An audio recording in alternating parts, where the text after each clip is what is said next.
الحمد لله نحمده ونستعينه ونستغفره ونؤمن به ونتوكل عليه ونعوذ بالله من شرور أنفسنا ومن سيئات أعمالنا من يهد الله فلا مضل له ومن يضلل فلا هادي له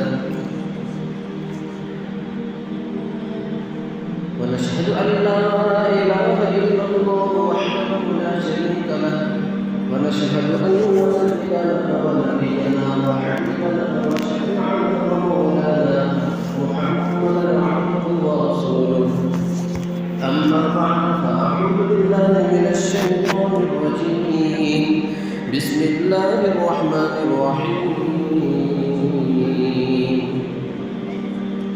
وتلك الأيام نداولها بين الناس وليعلم الله الذين آمنوا ويتخذ منكم شهداء والله لا يحب الظالمين وقال النبي صلى الله عليه وسلم الإسلام يعلو ولا يعلى أو كما قال رسول الله صلى الله عليه وسلم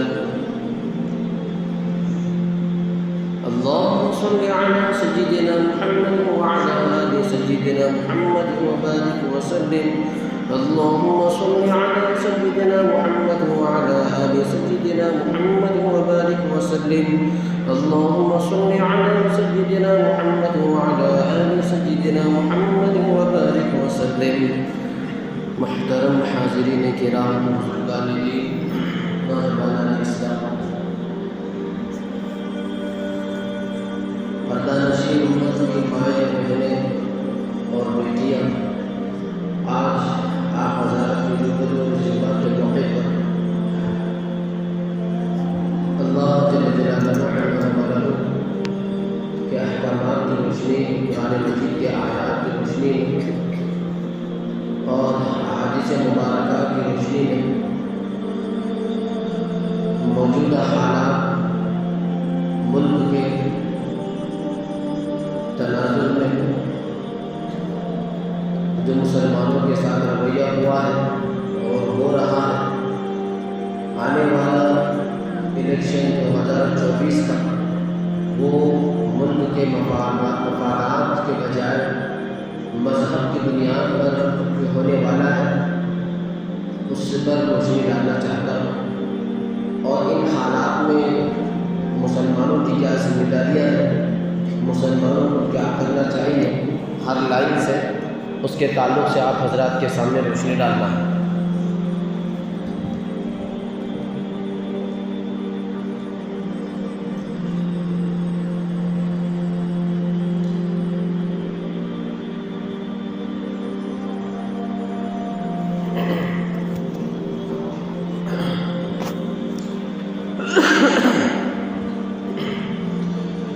محترم حاضرین، 22 جنوری کے بعد سے جو حالات بنے ہوئے ہیں ملک میں، جس سے خوف اور مایوسی اور ایک قسم کی ناامیدی مسلمانوں کے اندر جو پیدا ہو رہی ہے، بابری مسجد کے تعلق سے ہو یا پھر اس وقت جو سرگرم مسئلہ ہے گیان واپی مسجد کا مسئلہ، جس کے تعلق سے ہائی کورٹ کا فیصلہ اجازت کے تعلق سے آ چکا ہے، یہ تمام کے تمام فیصلے عدالتی فیصلے جو ہوئے ہیں وہ ایسا آج تقریباً یہاں کے رہواسیوں کو، باشندوں کو پتہ چل چکا ہے کہ یہ کرسی کے نشے میں، طاقت کے نشے میں، اپنے دم کے نشے میں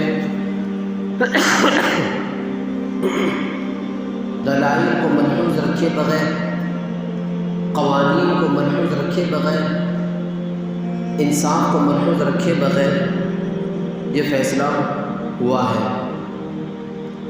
بزرگان محترم، اسی کو کہنے والے نے کیا خوب کہا ہے، خون مجبوروں کا ہر گاؤں بہانے والے کیا کہیں گے تجھے آخر یہ زمانے والے، کانپتے ہاتھوں سے تلوار اٹھانے والے تیرے اجداد تھے تاریخ بنانے والے۔ کشتیاں ہم نے جلا دی ہیں بھروسے پر تیرے، اب یہاں سے نہیں ہم لوٹ کر جانے والے۔ کوئی کہہ دے یہ ذرا وقت کے شیطانوں سے، خاک ہوتے ہیں سورج کو بجھانے والے۔ زندہ رہنا ہے تو خود کو مٹانا سیکھو، زندہ رہنا ہے تو خود کو مٹانا سیکھو، ڈوب کر مرتے ہیں سدا جان بچانے والے۔ آپ اپنے بھی گنوا بیٹھو گے ایک دن، آپ اپنے بھی گنوا بیٹھو گے ایک دن، سجدہ گاہوں کے تقدس کو مٹانے والے۔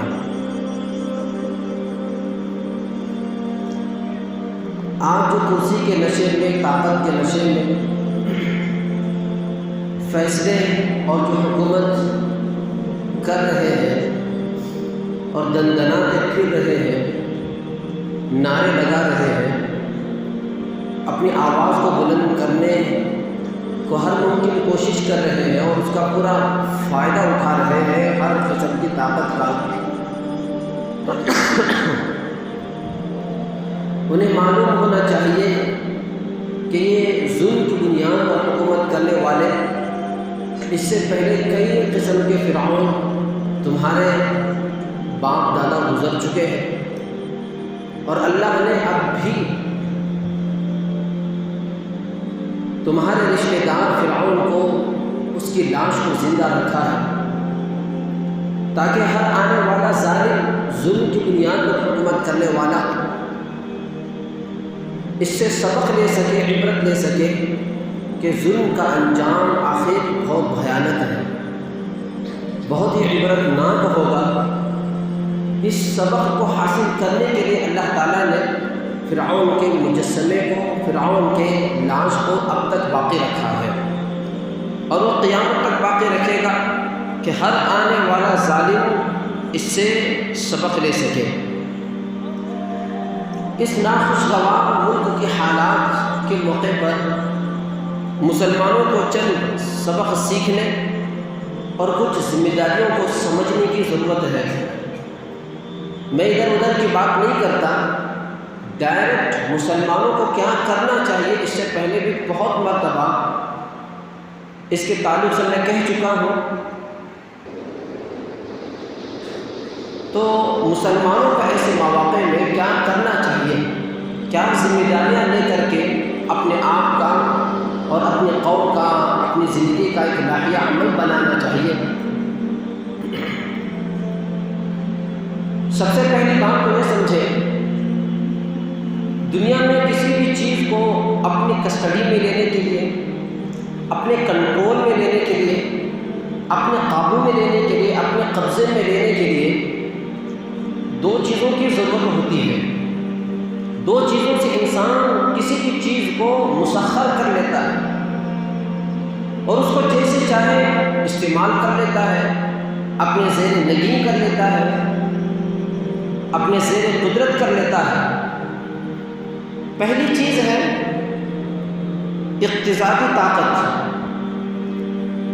یعنی اکنامک پاور۔ یہ اکنامک پاور سے آدمی بہت سے لوگوں کو اپنی کسٹڈی میں کر لیتا ہے۔ اقتصادی طاقت آج کس کے پاس ہے، اس کے تعلق سے کون سپر پاور ہے، دنیا جانتی ہے۔ دوسری طاقت ہے وہ ہے فوجی طاقت، ملٹری پاور۔ آج جس ملک کے پاس سب سے زیادہ ملٹری پاور ہے وہ بھی سپر پاور ہے، اور جس کی اکنامک پاور سب سے زیادہ سپر پاور جو ہے وہ بھی بہت زیادہ طاقتور ہے، اور اس کے آڑ میں وہ کئی لوگوں کو، کئی ملکوں کو اپنی زیر حکومت کرتا ہے، اپنے زیر نگی کر لیتا ہے، اور جیسا چاہے اس کو استعمال کر لیتا رہتا ہے۔ آج اقتصادی طاقت کس کے پاس ہے؟ دنیا کے ممالک کو اگر آپ مطالعہ کریں گے، دیکھیں گے، پتہ چلے گا آج اور جاپان کے پاس ملے گا، کیونکہ وہ جس رفتار سے اکنامک پاور کو مضبوط کرتا ہوا جا رہا ہے، آج کوئی ملک نظر نہیں آتا۔ ہر آئے دن وہ کوئی نہ کوئی ٹیکنالوجی کا ایجاد کر لیتا ہے، مصنوعات نئے نئے بنا لیتا ہے، بہت ساری بناوٹی چیزوں کو ملک میں عام کر لیتا ہے، اور پوری دنیا اس کی ٹیکنالوجی سے حیران رہ جاتی ہے، دنگ رہ جاتی ہے کہ آخر اس نے یہ کیسے ٹیکنالوجی کو ایجاد کر لیا۔ یہاں تک کہ یہ خبر پہنچی کہ اس نے سمندر کے اندر بھی ایک شہر آباد کر لیا جو کہ 150 فٹ اندر ہے۔ پتہ نہیں اس کا سچ سے کہاں تک واسطہ ہے، لیکن مجھ تک جو خبر پہنچی وہ کہہ رہا ہوں تو آپ اندازہ لگا سکتے ہیں کہ وہ کیسا کس رفتار سے اور کتنی تیزی سے ٹیکنالوجی میں آگے بڑھ رہا ہے۔ تو اکنامک پاور چائنا کے پاس اور جاپان کے پاس، اور فوجی طاقت جو ملٹری پاور ہے وہ تو آج دنیا کا ہر شخص جانتا ہوگا جو حالات سے واقف ہے کہ اسی ملٹری پاور کی بنیاد پر جو سپر پاور بن گیا ہے امریکہ، اور اسی کی بنیاد پر وہ ملکوں میں جھگڑے پیدا کر دیتا ہے، ایک دوسرے ملکوں کو لڑا دیتا ہے۔ اور یہ سپر پاور بنا کب؟ جب پہلی جنگ عظیم اور دوسری جنگ عظیم ہو گئی، اور 1924 میں سلطنت عثمانیہ کا خاتمہ ہو گیا۔ پھر اس کے بعد دھیرے دھیرے وہ ملٹری پاور میں بھی بہت زیادہ سپر پاور بن گیا، اور اسی کی بنیاد پر وہ ملکوں کو لڑاتا ہے، اسی کی بنیاد پر وہ ایک دوسرے کو لڑا کر اور پھر اس کے بعد دونوں میں صلح کرا لیتا ہے اور دونوں کو اپنے کسٹڈی میں لے لیتا ہے۔ اور ملکوں کو لڑانے کا ایک مقصد یہ بھی ہوتا ہے کہ ان کو کمزور کر دیں، ہر لائن سے، اقتصادی لائن سے کمزور کر دیا جائے وہ ملک کو، اور پھر ملٹری پاور سے ان کو کمزور کر دیا جائے اور ان کو میرا محتاج بنایا جائے۔ ان کو فوجی طاقت حاصل کرنے کے لیے میرے دروازے پر آنا ہوگا، معاشی حالات درست کرنے کے لیے بھی میرے دروازے پر آنا ہوگا۔ اس لائن سے یہ جھگڑ، یہ تنازع اور یہ جھگڑے پیدا کر دیتا ہے۔ آج جو ملک کے حالات ہیں، فلسطین اور اسرائیل کے درمیان جو جنگ جاری ہے اور جس میں 35 ہزار سے زائد مسلمان شہید ہو چکے ہیں مسجد اقصی کو حفاظت کرنے میں، بیت المقدس کی حفاظت میں مجاہدین جو لڑ رہے ہیں، اور اس کے مقابلے میں اسرائیل جو جنگ کر رہا ہے، آئے دن بمباری کر رہا ہے معصوموں پر، نہتوں پر، مظلوموں پر، بے کسوں پر، اس اسرائیل کی پشت پناہی کون کر رہا ہے؟ اس کو ملٹری پاور کون سپلائی کر رہا ہے؟ کس کی بنیاد پر یہ اسرائیل جنگ جاری رکھا ہوا ہے اور پیچھے ہٹنے کو تیار نہیں، صلح کرنے کو تیار نہیں، جنگ بندی کو تیار نہیں ہے؟ پتہ چلا اس کی پشت پناہی کرنے والا بھی امریکہ ہے۔ تو یہ دو چیزیں ایسی ہیں جس سے دنیا میں ہر کسی چیز کو، بڑی بڑی چیزوں کو اپنے کنٹرول میں کیا جا سکتا ہے، اپنی کسٹڈی میں کیا جا سکتا ہے۔ لیکن بزرگان محترم، یہ دونوں کی دونوں چیزیں امریکہ کے پاس ہونے کے باوجود، اور اس نے اس چیز کو 100 سال کا عرصہ گزر چکا ہے، اس کی بنیاد پر وہ حکومت کر رہا ہے، لڑا رہا ہے اور اپنے آپ کو مضبوط بنا چکا ہے۔ یہ دونوں طاقتیں اسے حاصل ہونے کے باوجود بھی وہ دنیا میں اپنے مذہبی نظریات کو عام کرنے میں وہ ناکام رہے ہیں۔ وہ اپنی مذہبی شناخت کو عام کرنے میں، اپنے نظریات کو دلوں میں بسانے میں وہ ناکام ہو چکا ہے۔ اس کو نمبر 1 ثابت کرنے میں، اس کو حق ثابت کرنے میں، اس کو صحیح ثابت کرنے میں وہ ناکام ہو چکا ہے، کیونکہ ان دو بڑی طاقتوں سے بھی ایک بہت بڑی طاقت ہے۔ یہ دو بڑی طاقتوں سے بھی، یعنی اقتصادی طاقت اور فوجی طاقت سے بھی بڑھ کر ایک بہت بڑی طاقت ہے، وہ ہے نظریاتی طاقت، وہ ہے آئیڈیالوجی پاور، جو مسلمانوں کو حاصل ہے، جو اسلام کو حاصل ہے۔ آپ نے اگر دیکھا ہوگا 1400 سال پہلے جب اللہ کے نبی حضرت جناب نبی کریم صلی اللہ علیہ وسلم مکے کے اندر موجود تھے، مکے میں اسلام کے ماننے والے، اسلام کے پیروکار صحابہ کون سی پوزیشن میں تھے، کون سی حالت میں تھے؟ حضور بذات خود کون سی حالت میں تھے؟ اچھی سواری نہیں ہوتی تھی، اچھا پوشاک نہیں ہوتا تھا، اچھا لباس پہننے پر نہیں ہوتا تھا، کہیں جانا ہے تو سفر خرچ نہیں ہوتا تھا، سفر کے مشکلات کو حل کرنے کے سامان ان کے پاس نہیں ہوتے تھے، بہت مشکلات سے زندگی کٹتی تھی، گزرتی تھی۔ باوجود اس کے اس وقت کے سپر پاور رومن امپائر کو بھی، فرانس امپائر کو بھی انہوں نے خاک چٹا دی، رومی حکومت کو بھی خاک چٹا دیا مسلمانوں نے، اور فارس حکومت کو بھی خاک چٹا دیا مسلمانوں نے۔ وہ کس بنیاد پر ہوا؟ رومن امپائر کے درمیان میں رومی حکومت کی عوام کے اندر اسلام کی لچک کیسے آئی؟ اسلام کی چاشنی کیسے پیدا ہوئی وہاں کی حکومت کے، وہاں کے عوام کے اندر؟ کیونکہ نظریاتی طاقت مسلمانوں کو اللہ تعالیٰ نے دی ہے۔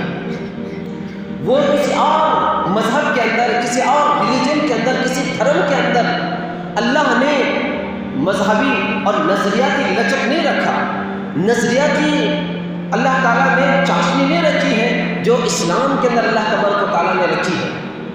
1400 سال پہلے رومن امپائر کو مسلمانوں نے خاک چٹا دی تھی، وہ کسی اقتصادی طاقت کی بنیاد پر نہیں، فوجی طاقت کی بنیاد پر نہیں، بلکہ نظریاتی طاقت کی بنیاد پر ان مسلمانوں نے ان رومن امپائر کو خاک چٹا دی تھی، اور آج بھی وہ نظریاتی طاقت مسلمانوں کے پاس حاصل ہے۔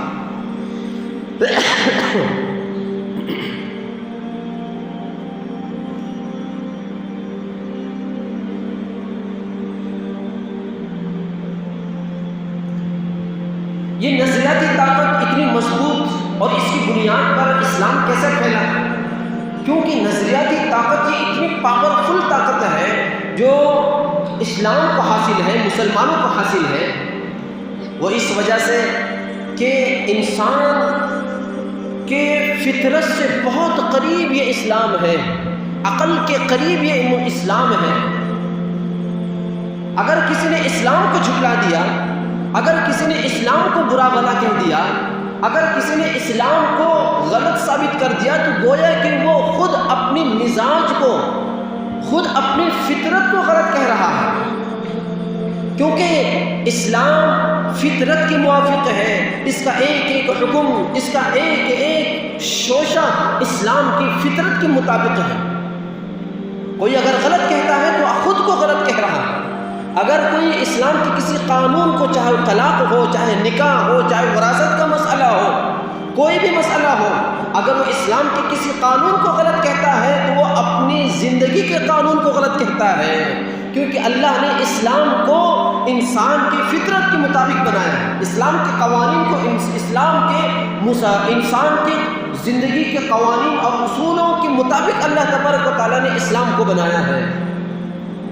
اسی لیے دنیا کے کسی بھی انسان کو، چاہے وہ کتنا بھی ٹیلنٹڈ ہو، چاہے وہ کتنا بھی بڑا گریجویٹ ہو جائے، چاہے وہ کتنا بھی سائنسدان ہو جائے، بڑا سے بڑا سائنسدان ہو جائے، وہ سائنسدان کو کسی اور چیز میں سکون نہیں ملے گا۔ چاند پر بھی پہنچ چکے ہیں بہت سارے لوگ، لیکن سکون حاصل نہیں ہوگا۔ آپ نے اگر تاریخ کا مطالعہ کیا تو آپ کو پتہ چلے گا بڑے بڑے ایسے سائنسدان گزرے ہیں، جب کوئی ہر دور کا سائنسدان عروج پر آتا تھا، فیمس ہو جاتا تھا، تو ہر سائنسدان اپنے پچھلے سائنسدان کی سائنس کو غلط قرار دیتا تھا کہ پچھلے سائنسدانوں نے یہ غلطی کی، یہ غلطی کی ہے، انہوں نے یہ رونگ کر دیا ہے، اور یہی ریسرچ صحیح ہے، یہ تحقیق صحیح ہے جو میں نے بیان کی ہے، یہ ریسرچ صحیح ہے جو میں نے نکالا ہے۔ پچھلے سائنسدانوں کو غلط قرار دیتا تھا، لیکن آخرکار وہ بڑے بڑے سائنسدانوں کو جو سکون حاصل ہوتا تھا وہ اسلام میں ان کو حاصل ہوتا تھا۔ کیونکہ پتہ ہے اسلام کے بغیر کسی کو سکون حاصل نہیں ہو سکتا۔ اس لیے مسلمانوں کو پہلی بات یہ سمجھنے کی ضرورت ہے کہ دنیا کی 3 بڑی طاقتوں میں اقتصادی طاقت، فوجی طاقت اور پھر نظریاتی طاقت، ان 3 بڑی طاقتوں میں سے ایک بہت بڑی طاقت نظریاتی طاقت مسلمانوں کو حاصل ہے، اور اس کے ذریعے سے مسلمان بہت کچھ کر سکتے ہیں اور ہو رہا ہے۔ اسی نظریاتی طاقت کی بنیاد پر بہت سارے فتح اور بہت سارے انقلاب دنیا کے اندر برپا ہو رہے ہیں۔ اسی نظریات کی بنیاد پر ہم ہر چیز کو جیت سکتے ہیں۔ اسی لیے غیر مسلم ممالک کے اندر بھی دیکھ لیجئے، مسلم ممالک کا تو حال بہت ہی اونچا ہے۔ سعودی عرب کا ہی اگر اس سال کا 2023 کا اگر اٹھا لیں گے تو وہاں اسلام جس تیزی سے اور رفتار سے بڑھ رہا ہے، پتہ چلے گا ان 3 سال کے اندر 1.5 لاکھ سے زائد غیر مسلم مسلمان ہو چکے ہیں، اور وہ بھی ان پڑھ نہیں، جاہل اور گواہ نہیں ہیں کہ ان کو لالچ دی تھی اور مسلمان ہو گئے، ان کو پیسوں کی لالچ دی تھی اور مسلمان ہو گئے، ان کو سطح کی لالچ دی تھی اور مسلمان ہو گئے، ان کو MLA بنانے کی پیشکش کر دی اور وہ مسلمان ہو گئے، MP بنانے کی پیشکش کر دی اور وہ مسلمان ہو گئے۔ ایسا نہیں ہے، بلکہ انہوں نے پورا مطالعہ کیا، بلکہ انہوں نے پوری اس کی ان کو جو ہے کھنگالا، اسلام کو پوری طرح سے پڑھ کر کے انہوں نے اسلام کو قبول کیا ہے۔ بڑے بڑے سائنسدان، بڑے بڑے پادری، بڑے بڑے گریجویٹ لوگ اسلام کے اندر آ رہے ہیں، اسلام کو قبول کر رہے ہیں، کیونکہ اس کی حقانیت ہے۔ اور غیر مسلم ممالک کے اندر بھی، غیر مسلم ممالک میں جس تیزی سے اسلام بڑھ رہا ہے، امریکہ کا ابھی پچھلے کچھ دنوں سے پہلے ایک پادری کے مسلمانوں کی خبر اور نیوز واٹس ایپ کے اندر جاری تھی، وائرل ہو چکی تھی۔ کئی سالوں سے ایک چرچ کا پادری تھا اور وہاں کی خدمات کو انجام دے رہا تھا، لیکن آخرکار اس نے اعلان کر دیا اسلام حق ہے، میں حق مذہب اسلام کو قبول کر رہا ہوں۔ پوری دنیا کے اندر تہلکہ مچ چکا تھا اس وقت میں۔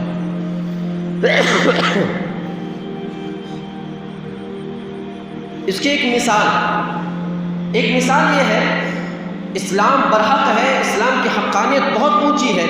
اس کی ایک مثال یہ سمجھیے، عراق اور اسپین کے درمیان میں چند برسوں پہلے جنگ ہو رہی تھی۔ اس جنگ کے درمیان، اور جس کی پشت پناہی امریکہ کر رہا تھا، تو سعودی عربیہ کے کیپٹل سٹی ریاض کے اندر وہاں کے کچھ آفیسرز کو اور پروفیشنلز کو جمع کر دیا گیا تھا۔ ان کے درمیان میں کچھ مصالحت کی بات ہونے کے لیے تو جامعۃ الایمان کے استاذ ڈاکٹر النجار نامی شخص، انہوں نے اسلام کا تعارف کرایا ان دونوں کمیونٹی کے درمیان میں، اور پھر اسی وقت ایک پائلٹ کھڑا ہوا اور کھڑا ہو کر کے کہا کہ میں اسلام سے بہت مانوس ہوں اور میں اسلام قبول کرنا چاہتا ہوں۔ یہ چند برسوں پہلے کی بات ہے، جب عراق اور اسپین کے درمیان میں جنگ ہو رہی تھی۔ اسلام قبول کرنا چاہتا ہوں، تو اس سے پوچھا گیا کہ کیوں؟ تو اس نے کہا کہ میرے پاس دنیا کی ہر عیش و آرام کی چیز موجود ہے، میں تو پوری دنیا گھوم چکا ہوں، پیسوں کی کمی نہیں ہے، لڑکیوں کی کمی نہیں ہے، شباب کی کمی نہیں ہے، لیکن میں اسلام قبول اس وجہ سے کرنا چاہتا ہوں کہ میں دنیا کے بڑے بڑے چرچوں کے پاس گیا، 100 سے زائد چرچ میں گیا اور پادریوں سے ملا، ان کے ساتھ بیٹھا، ان کی باتوں کو سنا، لیکن مجھے سکون حاصل نہیں ہوا۔ آج میں نے تمہاری تقریر سنی، اسلام کی خوبیوں کو سنا، اور اس سے پہلے میں نے اسلام کے تعلق سے 5000 کتابوں کا مطالعہ کیا ہے، جب جا کر کے میں اس نتیجے پر پہنچا اور مجھے سکون حاصل ہوا ہے، لہٰذا میں اسلام کو قبول کرنا چاہتا ہوں۔ یہ ہے اسلام کی تاریخ۔ دوسری مثال، روس میں کمیونزم کی ایک حکومت قائم ہوئی 1917 میں۔ 1917 میں کمیونزم کی حکومت قائم ہوئی، اور پھر وہ حکومت کمیونزم کی حکومت 1991 تک چلی، 1991 تک چلی۔ اس دوران وہاں کے مسلمانوں پر بہت سارے حالات آئے، اور وہ کون سا شہر ہے؟ روس کون سا شہر ہے جس ملک کے اندر بڑے بڑے علامہ پیدا ہوئے؟ مبسوط سرخسی نامی کتاب، جس کی مصنف کو وہاں کے کمیونسٹ حکومت نے کنویں میں ڈال دیا تھا اور ان کے شاگردوں نے کنویں کے اوپر جو پانی کھینچا جاتا وہاں پر بیٹھ کر ہر دن وہ شاگرد ان سے سبق حاصل کرتے تھے. اس دوران جو کتاب لکھی گئی وہ مبسوط سرخسی نامی کتاب ہے. اتنے خدمات اسلام کے ہوئے ہیں. اور دوسری کتاب ہدایہ نامی کتاب جو آج ہر مدرسے کے اندر پڑھائی جاتی ہے اور اس کو پڑھے بغیر کوئی عالم اور مولوی نہیں بنتا. اس کے مصنف علامہ مرغینانی رحمۃ اللہ علیہ اس کتاب کو انہوں نے 13 سے 18 سال تک لکھا اور 40 جلدوں میں لکھا. آج مختصر ہوتے 4 جلدوں میں موجود ہے. انہوں نے یہ کتاب اس شہر کے اندر لکھا تھا، ایسا مقدس شہر جس میں کمیونزم آ گیا اور ہر چیز پر اسلام کے ہر چیز پر، مسجدوں پر، اسلامی شناخت پر، شعائر پر پابندی آ گئی. اس دوران ایک مرتبہ حکومت نے اعلان کر دیا کہ ملک کے تمام علماء کو جمع کر دیا جائے اور جمع کر کے ایک فارم بنا لیا جائے اور فارم میں یہ لکھا جائے کہ اسلام ناحق ہے، غلط ہے، میں اسلام سے بیزار ہوں، اسلام کو میں پسند نہیں کرتا، اسلام کے اندر غلط چیزیں موجود ہیں اور ان پر ان کی دستخط لے لیا جائے. ہزاروں علماء تھے لیکن تاریخ گواہ ہے ایک مولوی نے بھی، ایک عالم نے بھی اس پر دستخط نہیں کی اور یہ کہہ دیا کہ ہم اپنی جان تو دے سکتے ہیں لیکن اسلام کے خلاف سگنیچر بھی نہیں کر سکتے. لہٰذا ان کے اس اقدام پر اس حکومت نے ان کو برفیلی پہاڑوں پر چھوڑ دیا سزا کے طور پر، اور وہیں پر رہ کر سکڑ کر کے وہ انتقال کر گئے اور شہید ہو گئے. یہ بہت ساری قربانیاں ہوئی کہ علماء نے کیا. ایسا کمیونزم کا، دہریت کا ایسا ماحول بن چکا تھا. لیکن آج ہمارے ملک کے اندر جب 22 جنوری کے اندر کفر و شرک متحد ہوا تھا اور وہاں پر بہت سارے لوگ جا کر کے اور اپنے بیان جاری کرتے ہیں، کہتے ہیں یہ بدلتے بھارت کی تصویر ہے، یہ ایک جہتی کی ایک تصویر ہے، یہ متحد ہونے کی ایک صورت ہے، ملک بدل رہا ہے، مضبوط ہو رہا ہے. اس طرح کی باتیں کرنے والے لوگ ملیں گے. یہ کون لوگ ہیں؟ آپ ان لوگوں کے چہروں کو دیکھو، آپ کو ان چہروں کے اندر وہ چہرہ ملے گا جو حضرت ٹیپو سلطان رحمۃ اللہ علیہ کے دور میں میر جعفر موجود تھے، میر صادق موجود تھے. ہر مسلمان حکومت کے پیچھے، ان کے شکست کے پیچھے جو ایک غدار چھپا ہوا ہوتا تھا، ان غداروں کا چہرہ آپ کو ملے گا. یہی وہ لوگ ہیں، میر جعفر اور میر صادق جیسے لوگ ہیں جن کی وجہ سے اسلام بدلا، جن کی وجہ سے مسلمانوں کو شکست کا سامنا کرنا پڑا تھا.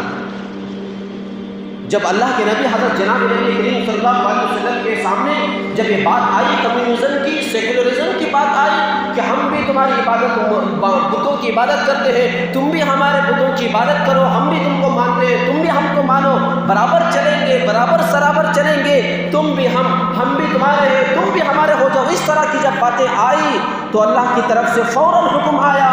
اللہ تبارک و تعالیٰ نے احکامات کو، سورت کو نازل کر دیا. قل یا ایھا الکافرون لا اعبد ما تعبدون. اے نبی جی آپ کہہ دیجئے، اے کافروں، اے مشرکوں، اے بتوں کی پوجا کرنے والوں، یاد رکھو میں تمہارے بتوں کی، تمہاری مورتیوں کی عبادت نہیں کر سکتا، میں تمہاری بتوں کی عبادت نہیں کر سکتا. لا اعبد ما تعبدون ولا انتم عابدون ما اعبد. اگر تم میرے دین کو نہیں مانتے تو کوئی بات نہیں ہے، لیکن ہم تمہارے بتوں کی کبھی عبادت نہیں کر سکتے، تمہارا ہمارا کبھی گٹھ جوڑ نہیں ہو سکتا، تمہارا ہمارا کبھی مذہبی معاملے میں اتحاد نہیں ہو سکتا. یہ اعلان اللہ کے نبی نے کر دیا تھا. اور آج کہتے ہیں کہ ایک بدلتا بھارت ہے اور ہمیں مل جل کر کے رہنا چاہیے، ہمیں کمپرومائز کرنا چاہیے. ہو نہیں سکتا. اگر کوئی یہ کہتا ہے تو وہ کافر ہو جائے گا، وہ مشرک ہو جائے گا. یہ وقت ہے اپنے ایمان پر مضبوطی سے جمے رہنے کا، اپنے ڈٹ کر رہنے کا یہ وقت ہے. بہت ساری ایسی مثالیں آئی ہیں، بہت سارے ایسے واقعات گزر چکے ہیں. یاد رکھیے مسلمانوں کو گھبرانے کی ضرورت نہیں، مسلمانوں کو ڈرنے کی ضرورت نہیں ہے.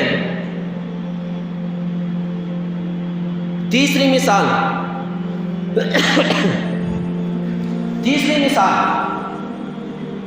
اللہ کے نبی حضرت جناب نبی کریم صلی اللہ علیہ وسلم کعبۃ اللہ کے اندر موجود ہیں، مکہ المکرمہ کے اندر موجود ہیں. کعبۃ اللہ کی بنیاد حضرت ابراہیم علیہ السلام نے ڈالی تھی.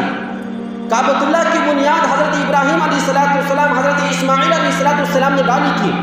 اور پھر وہ کعبۃ اللہ کی عبادت ہوتی رہی، اس کا طواف ہوتا رہا۔ ایک وقت آیا اس میں 360 مورتیاں رکھی گئیں، بت رکھے گئے، اور ان بتوں کی عبادت ہوتی رہی، وہاں کفر اور شرک ہوتا رہا اللہ کے نبی صلی اللہ علیہ وسلم کی موجودگی میں۔ اور جب انہوں نے دعوت چلائی اور توحید کی دعوت کو انہوں نے عام کیا تو وہاں کے لوگوں نے ان کو ہجرت کرنے پر مجبور کر دیا۔